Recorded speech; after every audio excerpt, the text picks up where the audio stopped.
Mga idol, totoo nga ba na ang Magandang Gabi Bayan ang pinaka nakakatakot na palabas pagdating sa kwentong kababalaghan?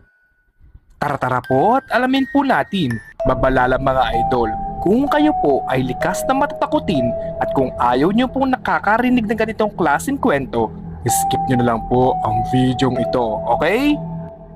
Bago pa man magkaroon ng KMJS, merong isang programa o palabas na kung saan sikat na sikat noong taong 90s. At ito ang palabas na Magandang Gabi Bayan. Ang Magandang Gabi Bayan ay nagmula sa istasyon ng ABS-CBN at pinangungunahan ito ng sikat at tanyag na newscaster na si Mr. Noli De Castro. Ang Magandang Gabi Bayan din ay nagsimula noong ipalabas ang unang episode noong taong August 31, 1988. At ito naman po ay nagtapos noong December 31, 2005. Alam nyo ba mga idol na ang palabas ng Magandang Gabi Bayan ay sikat na sikat lalo na sa batang 90s? Kung batang 90s ka, talagang makaka-relate ka po sa content na ito. Sit back and relax at alamin po natin kung bakit sikat na sikat ang Magandang Gabi Bayan lalo na sa mga kwentong kababalaghan. Ang Magandang Gabi Bayan mga idol, parang lang din po yung KMJS o Rated K. Yung tipong meron pong isang tao na i-interviewin at ikwento po kung ano po yung meron about sa kanilang mga buhay, ganun. Pero mas nakilala po ang Magandang Gabi Bayan pagdating sa Halloween special. Dahil sa nakakatindig balahibo po mga episode na pinapalabas dito. At lalo na po kapag narinig na po ang boses ni Kabayan Noli De Castro. At ito po ang maririnig nyo sa introduction. Ganyan po. Magandang gabi, bayan. Ngayong gabi, kami muling makikiusap sa mga matatakutin Kakatakot mga na huwag munang manood sa ating episode. Alam nyo mga idol, kapag O kaya'y lang po narinig yan sama-sama kayong manood. Sapagkat hindi lamang kwento ng talagang multo, sobra po talagang nakakatakot. taong itim, Panindig na ng balahibo. goblin, at white lady, Ganyan at po. iba pang maligno ang Ganyan sasa inyo. katindi yung impact Makalipas sa mga batang 90s na madalas na. palabas na to. Ang isa mong mahal sa buhay na Diba? namatay Kakakilabot ay yung muling magpakita sa iyo. yung boss ni Kabayan. O naglalakad ka lang Share ko lang po mga idol. Nung kami po yung mga bata pa, talaga pong inaabangan po namin ang palabas ng Magandang Gabi Bayan, lalo na kapag sasapit na po ang Nobyembre at Halloween special. Dahil samot-sari po mga kwento kababalaghan po ang pinapakita nila at pinapalabas. At pansin lang din po namin mga idol ha, ang pagpapalabas po nilang episode nila talaga pong iba-iba. Tsaka iba-iba po sila ng topic. Kumbaga po, may tungkol sa white lady, may tungkol sa kapre, maligno, ganun. Para po may variety po siya. Pero yung mga gumagana po mismo doon sa episode, talagang nakakatakot. Paano ko ba i-explain? Yung tipong mga random people po sila na hindi mo naman masasabing nag-acting sila pero parang nandun po kayo sa totoong senaryo ng palabas. Gets nyo ba mga idol? Okay, ito. Ipapaliwanag ko po sa inyo. Di ba po, ngayon sa mga programa, may nakikita na po tayong mga edited na po, mga artistang gumaganap na natatakot.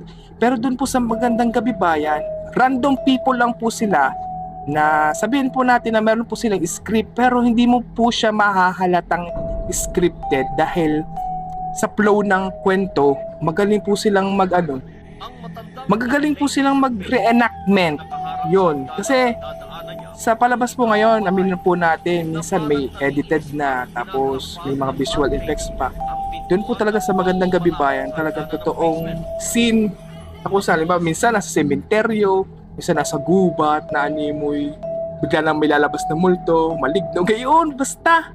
Para saan lang mga idol parang mas gusto kong random people po yung gumaganap sa mga horror special or episode kasi pag artista po kasi alam na po natin na nag-acting lang po sila pero pag random people parang nararamdaman nyo na sila mismo yung nasa kwento, sila mismo yung naka-experience, ganun.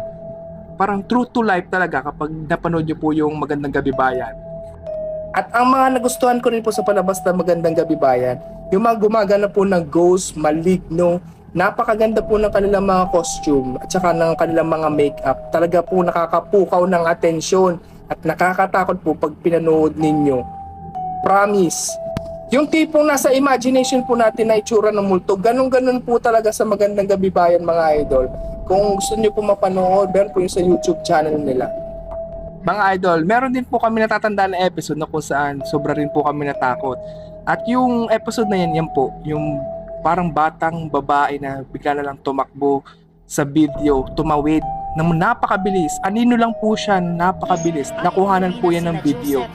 Yan po mga idol, yun po yung episode, panoorin po natin. Na-transfer ko na sa VHS. Yan mga idol, meron po dyan mga bata nagbibideo kung bagay nagbablog yung Nakita ko mga may itim na araw. dumaan. Eh, sabi ko Tapos, magbabasketball po ata sila, may training po sila. Kaya lang, habang nagja-jogging po sila, bigla na lang pong meron silang nakuhanan o napansin, pag-uwi po ng kanilang bahay, isang batang babaeng tumawid na napakabilis na pagkakaitim. Ano yung may parang pong taong grasa or parang sabihin po natin maligno. Kita-kita po, may slow-mo pa po yan. Talagang doon lang ako nakapo. Yan po mga Wala idol. sila. Nakakatakot. Talagang takot na takot po kami niyan, lalo na pag gabi nyo na po ito pinanood. Maraming batang 90s po makakarelate dito. Nakakatakot. Para po malaman nyo kung gaano kakatakot ang palabas na ito, hanapin nyo rin po. Meron din po silang YouTube channel. Hanapin nyo po Magandang Gabi Bayan episode. Talaga pong titindig ang balahibo ninyo. Pero kung kayo po ang tatanungin ko mga idol, lalo na kung kayo po ay batang 90s o nakapanood na po ng Magandang Gabi Bayan, ano po yung mga episode na hindi nyo makakalimutan? At ano po yung mga topic ang gustong-gusto nyo ipalabas ng Magandang Gabi Bayan? At mga idol, gusto nyo rin po ba na in the future, bumalik ang segment ng Magandang Gabi Bayan, lalo na kapag Halloween special? At gano'n na rin po ba ninyo namimiss ang palabas ng Magandang Gabi Bayan? Comment nyo nga po sa comment section at ishare nyo na po ang video ito sa mga friends nyo para malaman din po nila kung bakit na ang Magandang Gabi Bayan ay isa sa pinaka-nakakatakot na news magazine program dito sa Pilipinas noong taong 1990s. Kyot!